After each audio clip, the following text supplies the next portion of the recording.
ESPN 94.1 FM and AM 930 present The Drive. Brought to you by Huntington Federal Savings Bank. Local then, local now. Member FDIC. It is Friday, July 31st. Your drive begins now on ESPN 94.1 FM and AM 930. I'm your host, Paul Swann. You can join the program by calling the Miller Lite phone lines at 877-420-TALK. That is 877-420-8255. Miller Lite, hold true, great taste, only 96 calories. It is the original light beer. Coming up on the program, we're going to hear from Fox Sports Ohio's Dave Maetzold. I haven't talked to Dave in a long time. Looking forward to catching up with him as hockey is back in full effect tomorrow. And we'll talk about life in the bubble, how this has impacted the Columbus Blue Jackets, and we'll get, of course, his predictions on the Stanley Cup. That's coming up in the next few minutes. Plus, we'll get your phone calls in, as we mentioned. Again, 877-420-TALK, 877-420-8255. Last night on Twitter, and we get the official word today. Brett McMurphy last night tweeting Conference USA will keep 8-game league schedule and allow schools to play as many non-conference games as they want. This is according to his sources. Also, it could be possible for Conference USA teams to play each other as non-conference opponents if schools need more games. And this is according to Brett McMurphy's sources. Now, of course, nothing has been released from Conference USA to substantiate this. However, earlier this morning here on ESPN 94.1, during the statewide Talk Line show with host Hoppy Kirchwell, Marshall University Athletic Director Mike Hamrick was on the program, and when he was asked about the schedule, what it's going to look like, here's what Mr. Hamrick said. Yeah, what we decided yesterday, we're going to play 8 conference games, and every school can schedule the remaining 4 as they seem fit. And so we're staying right where we're at.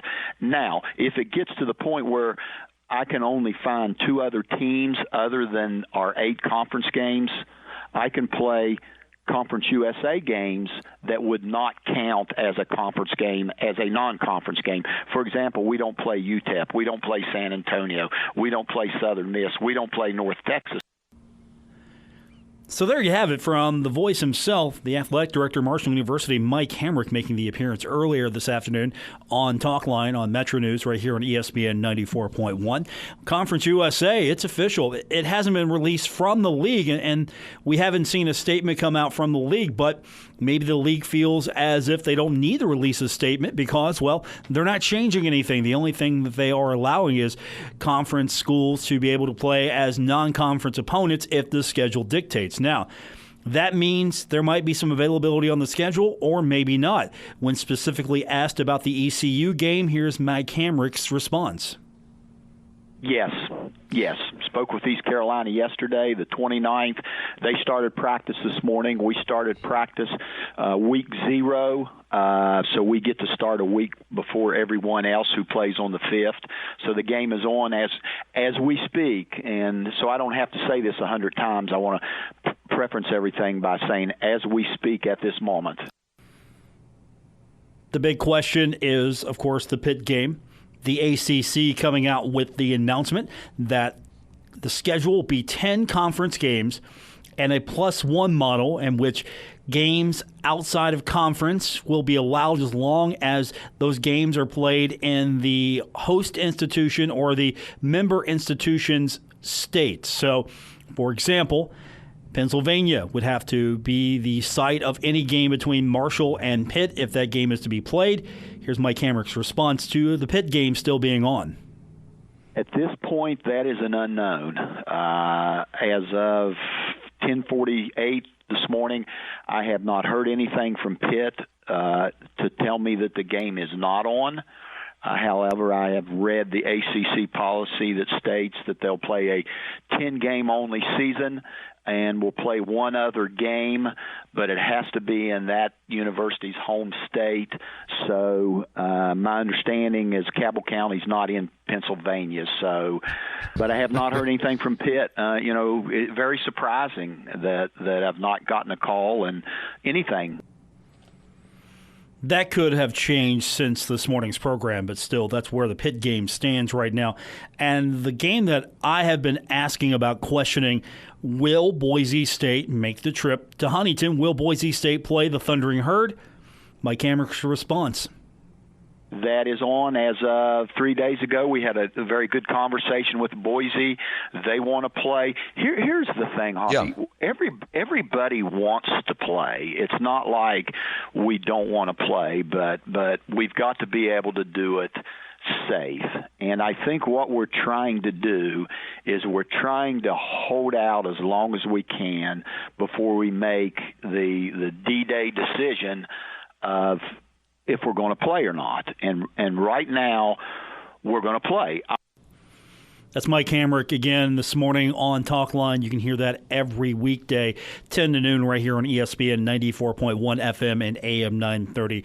That courtesy of Metro News, and we appreciate them for that. The big one there is that the thinking and the reasoning here is holding out until the last possible moment to make the decision. The thinking here is it's easier to say no than say no early and then quit. So you have to say, okay, we're going to push this back, because if we say no, it's going to have to be a no. We don't want to say, yeah, we're going to do this and not do this, or no, we're not going to do this, and then, yeah, we're going to do this. So Marshall, Conference USA, is basically biding its time until an ultimate decision needs to be made. Now, with that said, it's interesting to note that if you need to fill your conference schedule up, you're going to be able to do that. It's going to be a normal conference schedule. And then if you need to fill your non-conference schedule up, well, you can. If you need to, you can add a couple of games from in the conference. So Marshall, Southern Miss, that could be a possibility to fill in some holes. We still don't know what the Mid-American Conference is going to do. We do not know what the American is going to do. We don't know what the Mountain West is going to do. And we know what the ACC has done, and that hasn't been addressed directly yet, according to Mike Hamrick, at least early this morning, from Pitt's athletic department. So that's where we stand with Thundering Herd and the schedule. Of course, if you were listening to the program this morning, or if you follow this program, or if you just follow Marshall on social media, you know camp opening up today, because Marshall is preparing right now as we speak, Thundering Herd getting ready for a game coming up here at the end of August. So the Thundering Herd moving forward, week 0, gets that extra practice time in, or not extra, but you get to start early because you're going to start early on your season. So that's where Marshall's at right now as far as getting ready for the season. It's easier to stop getting ready for the season than to ramp up real quick trying to get ready for the season. And with that said, with the conference schedules being decided, at least at this moment in Conference USA, the Pac-12 approving that 10-game conference-only fall schedule, and Pac-12 will begin on September 26th. There's going to be some flexibility built in on the schedule. Each team will play 5 home and 5 road games. The Pac-12 football championship game will be played on December 18th or 19th, and the conference title game will be held in a home-hosted model for 2020. And, of course, that means winning the regular season or being the high seed is going to mean a little bit more in conference. If you win, you're going to be able to play host to the other team in that championship scenario. So games that can't be played on the scheduled date can be made up in the bye weeks or week 12, which is December 12th. And that's where we stand with Conference USA and, of course, the Pac-12, the Big Ten, and those other leagues figuring out what they're going to be doing. Big Ten, first one to go. SEC fell. We're just waiting for the Big 12 now and some of the other conferences to decide what they're going to do. We're going to turn our attention to hockey. Dave Maetzold. When we come back from break, Fox Sports Ohio. Let's talk Columbus Blue Jackets. NHL, the bubble, it seems to be working. We'll talk to Dave when we continue right here on ESPN 94.1 FM and AM 930. You're listening to The Drive with Paul Swann on ESPN 94.1 FM and AM 930. Still to come on the program, we're going to hear from Dave Maetzold from Fox Sports Ohio, the Columbus Blue Jackets in the bubble, along with the rest of the teams qualifying for the Stanley Cup. The qualifier and the round robin begin tomorrow. Of course, if you are a big fan of hockey, tomorrow is going to be like Christmas. It's going to be Christmas for me. High noon, I'll be watching the Rangers and the Carolina Hurricanes. And, of course, the Blue Jackets, the Penguins, and all your favorite NHL teams will be in this round robin. So far, I think the NHL has done a fantastic job with the bubble. The bubble has been really successful so far. Isolating the players, keeping them in a controlled environment, unlike what we're seeing with Major League Baseball. Right now, Major League Baseball is just a mess. The Cardinals needing to postpone or delay the game today because, of course, COVID-19. 2 St. Louis Cardinals tested positive for the coronavirus, and so Major League Baseball had to postpone this afternoon's game at the Milwaukee Brewers. So we're starting to see games be postponed. We're going to get to the point where not every team is going to be able to play 60. At this point, we look at a percentage model for which team gets in, how much of a disparity. I mean, let's be honest with you here. I don't know if we're going to get through the entire season in baseball. If we do, that's going to be great, but I don't know if we're going to get to that point just yet. It's not looking dire, but it's not looking great. And, of course, this is going to be the model in which you're going to see the National Football League operate under, because they're not going to quarantine in a bubble. College football is not going to quarantine in a bubble. And so you're going to have maybe these situations. And what's your tolerance for student athletes getting COVID-19? What's your tolerance for pro athletes catching COVID-19? What's your threshold here? When do you say, okay, the risk is too great, or enough is enough? Same thing with high school. We're talking high school athletes right now. We're talking high school coaches, high school boosters, pushing for high school sports to return. And can you answer me 100% how are you going to minimize the exposure to potential COVID-19 outbreaks? How are we going to do that? Now, I understand you can't put these kids in a bubble. You're trying not to live in a bubble. Unfortunately, the way sports are working right now, the bubble seems to be working. The bubble is working. And the NHL, and right now, I'm a big fan of what they're doing, and I was a huge fan of watching last night's basketball action, the NBA. I thought that was fantastic, watching the Lakers and Clippers. That's the most fun I've had in a while watching, and maybe it's because I've been separated from basketball for a while. Same thing with hockey, because this has been the most fun I've had in a long time. But watching the NBA last night with the digital fans, the fans on the digital board, I thought that was great. It's easier to do that in a smaller setting than it is with the NHL. I don't think you could have a graphic wall of just digital fans, but that's a possibility. You really couldn't tell you were like in a convention-type center atmosphere, because you had the floor with the imaging that we have access to today, the technology we have. You couldn't exactly make the floor look exactly like the home court of every NBA team that's going to be playing, but you had the home team's graphics. You had the digital fan board. I thought that was pretty cool. That was different. And it was interactive. It's different than the cardboard cutouts. Now, of course, I still love the cardboard cutouts in baseball. And more baseball teams are doing it. Hopefully, it's going to be something that they can have fun with. But I like the digital board. I like the fan board. That was fun. I'm sure it helped a little bit. I thought the sound was good. You're piping in the music. You're trying to make this feel like a basketball game, a presentation. And I thought for the most part for TV, it was okay. It was pretty good. Once I got into it, it was better than I thought. And I really thought what they did for the basketball tournament was a lot better than what it was going to be. And so the NBA, of course, taking it to the next level. Well, we're not going to have drapes. We're going to actually have a digital board with fans. And that was cool. And, of course, I like what the NHL has done with the stage presentation here. And there's no way you can compare what the NBA and the NHL are doing, because you're using different facilities altogether. And so you get a lot more space there. So I think what they have done, they're piping in the sound, everything has looked pretty good so far from both the NBA and baseball and, of course, NHL. Yeah, some of those stadiums are empty. I'm not a big fan, and I'm not sure how I feel about the Fox digital imposed fans just yet. I mean, it's okay.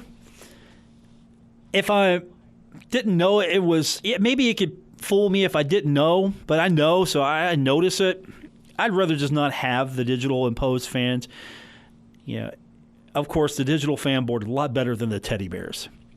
And of course, Korean baseball with the Pokemon and everything else they could throw up there. That was funny, though, but definitely like so far what all the leagues have been doing for the most part with their trying to make the arenas, make the atmosphere not just a dead room for everything going on. Now, with that said, the bubble, they get a lot of room, a lot of space. The graphic boards are pretty cool with the logos, the team logos, and everything they're doing. Maybe this is the future. I don't know. Maybe we do this more often here. Maybe you see more of this presentation style in arenas where maybe you don't have that many fans. I don't know. It's a possibility. Let's get back on track. When we continue, we're going to hear from Dave Maetzold from Fox Sports Ohio. He's going to join us on the other side of the break here on ESPN 94.1 FM and AM 930. Now, back to The Drive with Paul Swann on ESPN 94.1 FM and AM 930. Presented by Huntington Federal Savings Bank. Welcome back to the Friday, July 31st edition. The Drive on ESPN 94.1 FM and AM 930.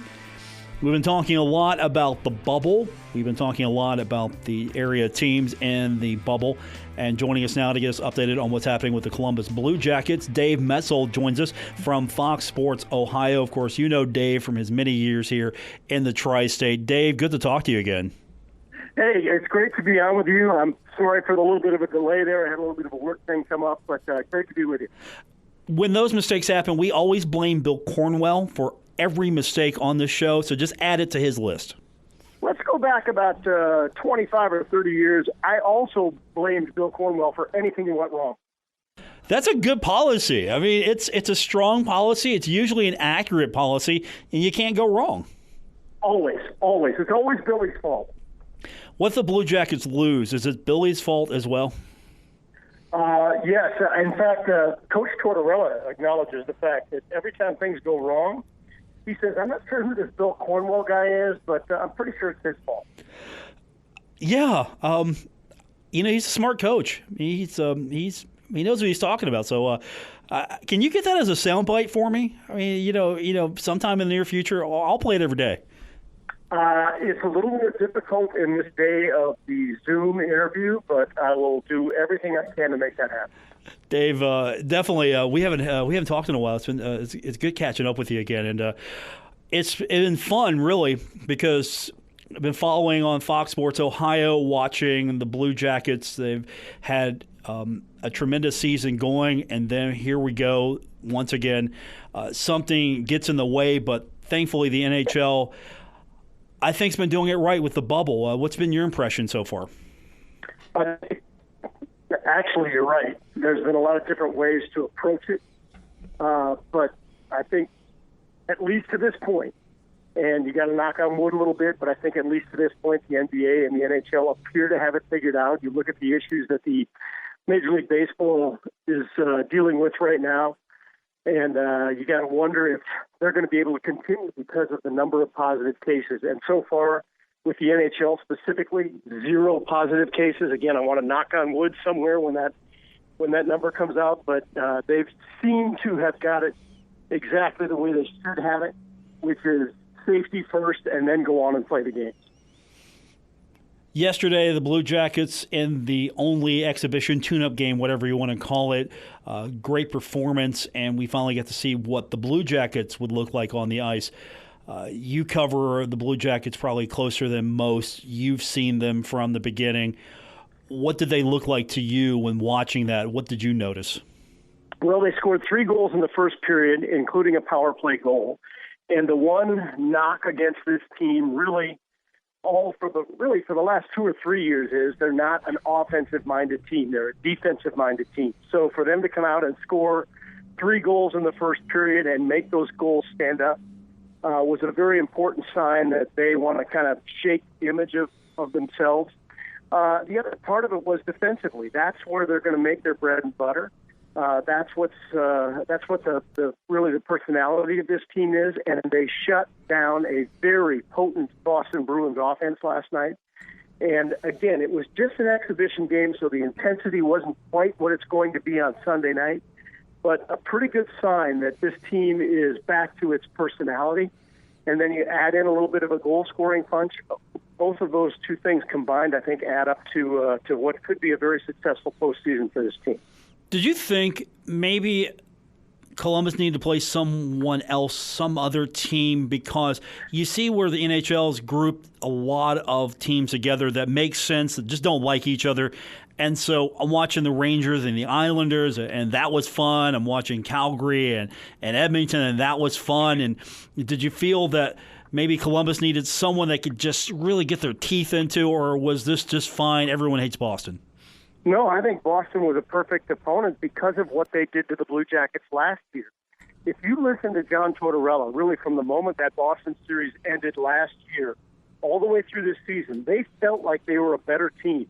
They felt like they should have been able to eliminate Boston, and you saw how far Boston then moved on after they eliminated the Blue Jackets. So I think that was a good team for the Blue Jackets to play. The team that eliminated them from postseason last year, and now they get an opportunity to meet up with them again in a meaningless game, but still a game that showed them where they were in terms of their readiness going into the postseason. I thought it was a great matchup. How have you been looking at how the NHL has presented this? And we've had now some opportunity to watch baseball, the NBA, what they're doing, the way that the NHL is presenting the game on the ice. How do you feel everyone's adjusting? Because it's different. You see the tarps over the seats. You see the different video boards. They're piping in the sound, but it's just not the same. How do you feel they're going about this? How's the team reacting to this? I think, first and foremost, they want to play games. And I think they walked into that environment, they walked into the bubble trying to get a real assessment of, okay, what is this going to be like?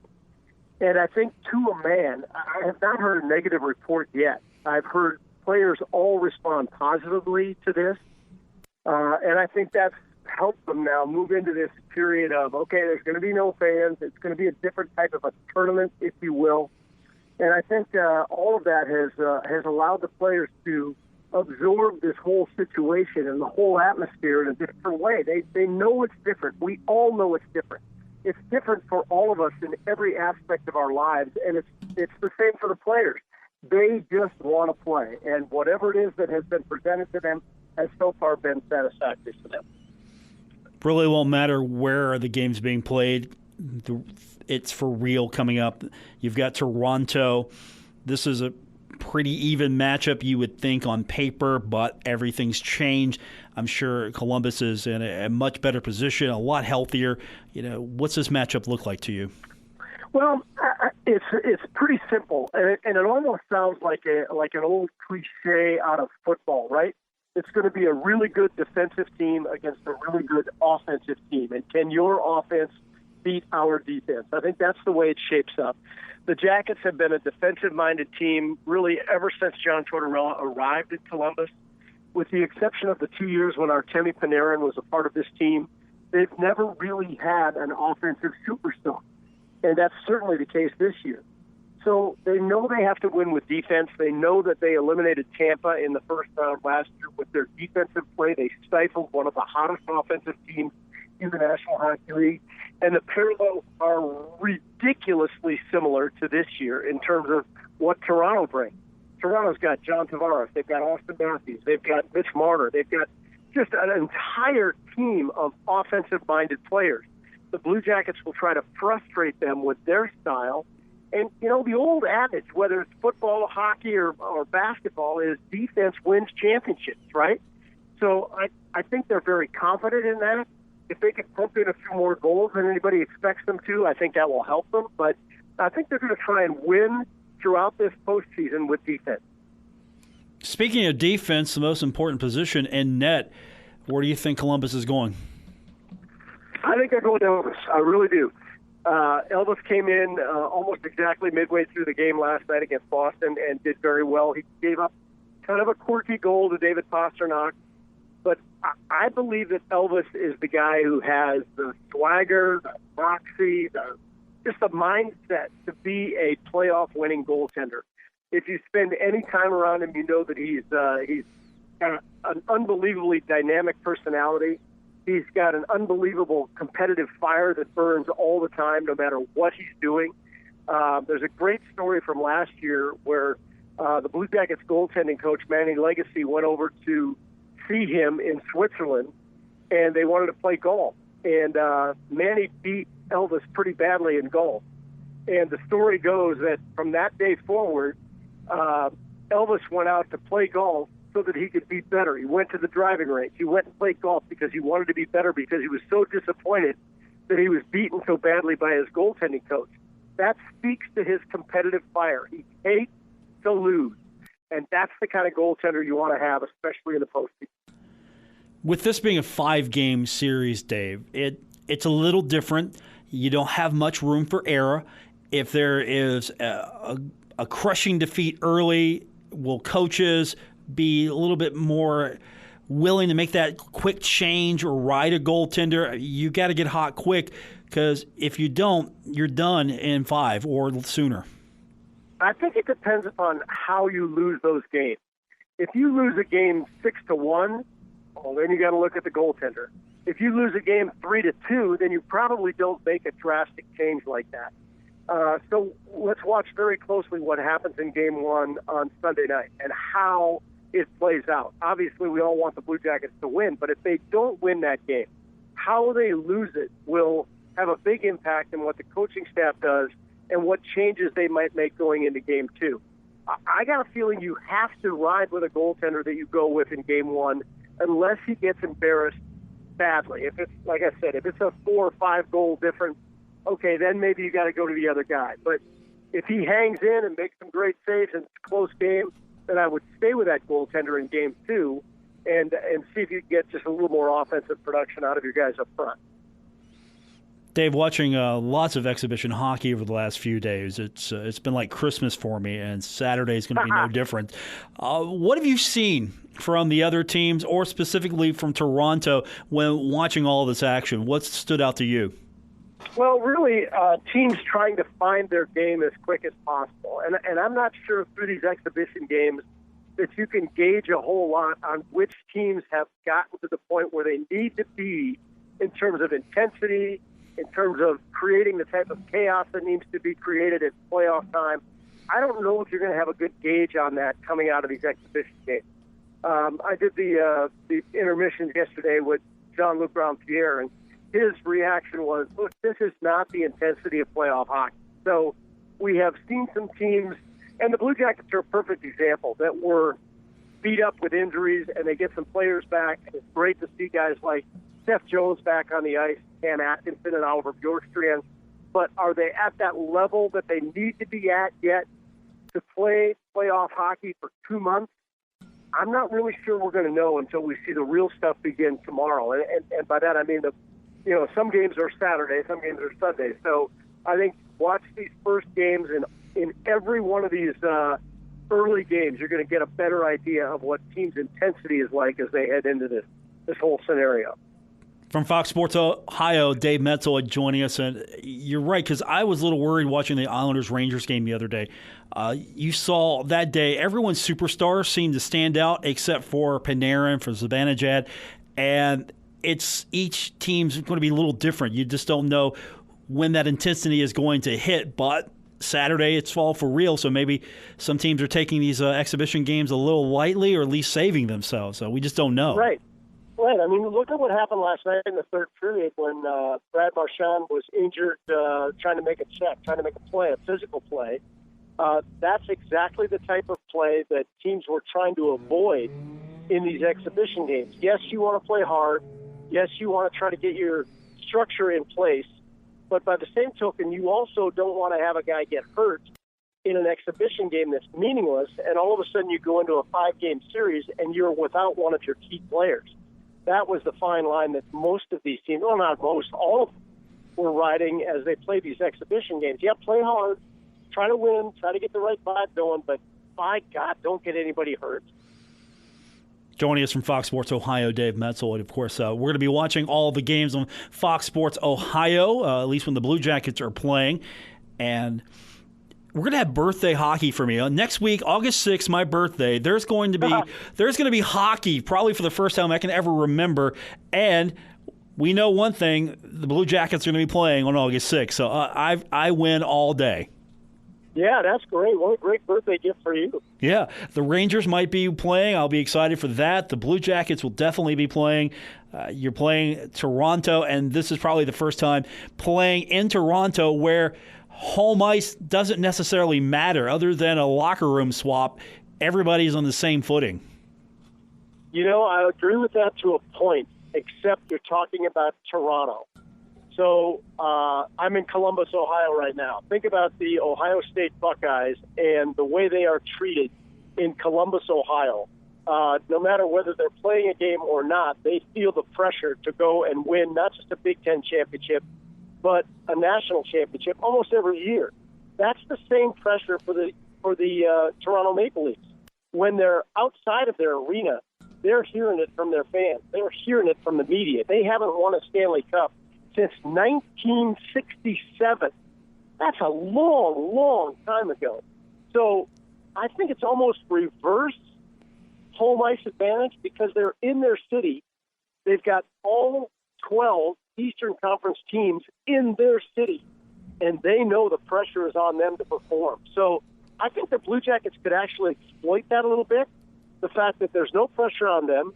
They're a 60-1 favorite to win the Stanley Cup. No pressure on the Blue Jackets. And everyone in that city of Toronto wants the Maple Leafs to win.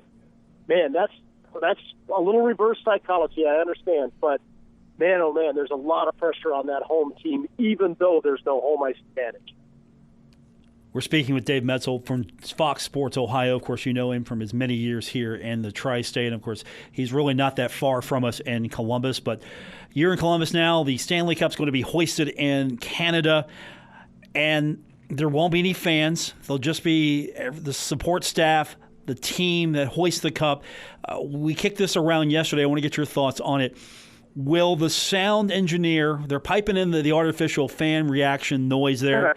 Will there be someone with the boo button when Gary Bettman's on ice for the Stanley Cup presentation? I knew right where you were going with that, and it's a great, great question, and one that I haven't even considered until right now. It is part of the tradition of the presentation of the Stanley Cup to just absolutely boo the heck out of the commissioner of the National Hockey League. I wonder how they're going to handle that in Edmonton. The finals will be played in Edmonton, and I'm sure that somebody has had the wherewithal to think, what are we going to do when the commissioner comes out? I hope we see a little bit of a sense of humor out of the people in Edmonton, and they absolutely provide at least some underlying booing at least. I mean, that's part of the deal, right? Whenever they hand that cup over, you've got to hear some boos. I hope they've thought of that. They've thought of everything else. I hope they've thought of that. I think Commissioner's winning some points the way this has been handled so far. That would put him over the top if he was actually on board with it and in on it with the boos. That would endear him to a lot more fans. I almost think that at this point now he's already endeared himself with all the abuse he takes from the fans by the fans. I completely agree with you. And I can tell you that from a technical side, in terms of how they have put together a plan that allows all of the 24 home team sports networks to provide coverage of their teams. I mean, I could go into detail here, but I know we don't have time. It's just phenomenal what the National Hockey League has done to allow Fox Sports Ohio and the other regional sports networks, the other networks that cover their teams, the efforts that they've gone to make that possible. I mean, last night's exhibition game, Jeff Rimmer, Jody Shelley, myself, John-Luc Pierre, we were all in Nationwide Arena.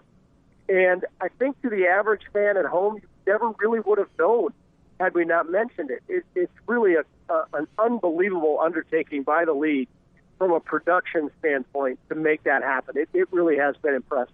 It's been fun to watch. I went ahead and spent the whole $4.99 for the NHL TV package. for the first round here in the exhibition games. It's just been fun watching how all of these productions have been going off, and what NBC's producing one hub city and then Sportsnet's producing the other. Right? Am I understanding that?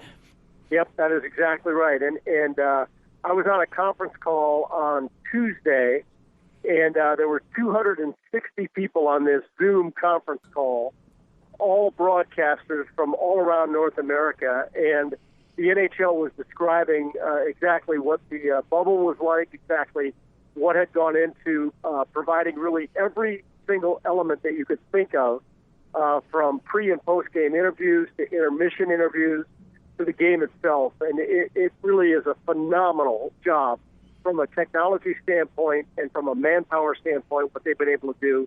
Hats off to the NHL for putting us on the cusp of what could be a tremendous postseason. Dave, we're looking forward to it. Of course, we're going to be watching all the coverage on Fox Sports Ohio. Sure, I like Doc Hamrick too, but I'll be flipping over for Blue Jackets games over there and keep an eye on what you guys are doing. Doc's a good Ohio guy. He went to Bowling Green, of course, so he's got a good pedigree with the folks here in this part of the country, and it's just going to be fun to have him back and really hockey back all the way around. I can't wait for the real stuff to begin to ball. Dave, it's been good catching up with you. Thanks for doing this. I appreciate it. Hopefully we can do it again real soon. Anytime. And again, I'm sorry I took a little time. I was just tied up. And again, blame it on Bill Cornwell. Everything is Billy's fault. Exactly. Thank you, Dave. I appreciate it. All right, man. Talk soon.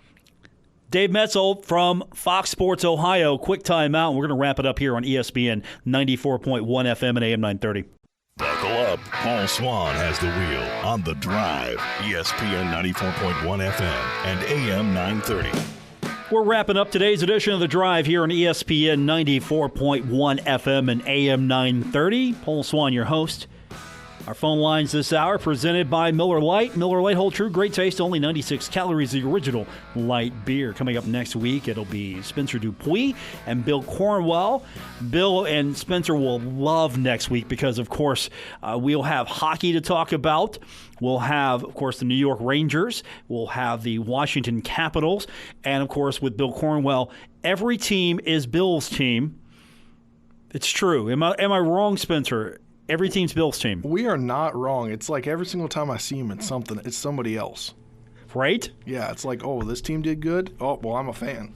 He's a bandwagon hopper. He's a Ranger fan. He just likes, he just likes college apparel and other teams. He just likes the game of hockey like I do. He's just, he's very involved. He's a Dodger fan. Don't let him tell you otherwise. He might be a Cincinnati Reds fan, but he's a Dodger fan. He is also a big-time UCLA fan. He loves UK, and that's genuine there. He is not a UK bandwagon fan. He does love him some UK. But Bill Cornwell will be in here next week along with Spencer. I thought next week was going to be Spencer's last week. I got him for another week after that. So looking forward to having you back here for another couple of weeks. And then we'll get to say our final farewells as Spencer, of course, is available. If you'd like to hire him. Hire me, please. Please hire Spencer. I got to fill out your evaluation tonight on the internship. I got the paperwork today from Dr. Goodman. I think you're going to pass. I mean, I hope so. I've been very diligent. I think you're going to pass.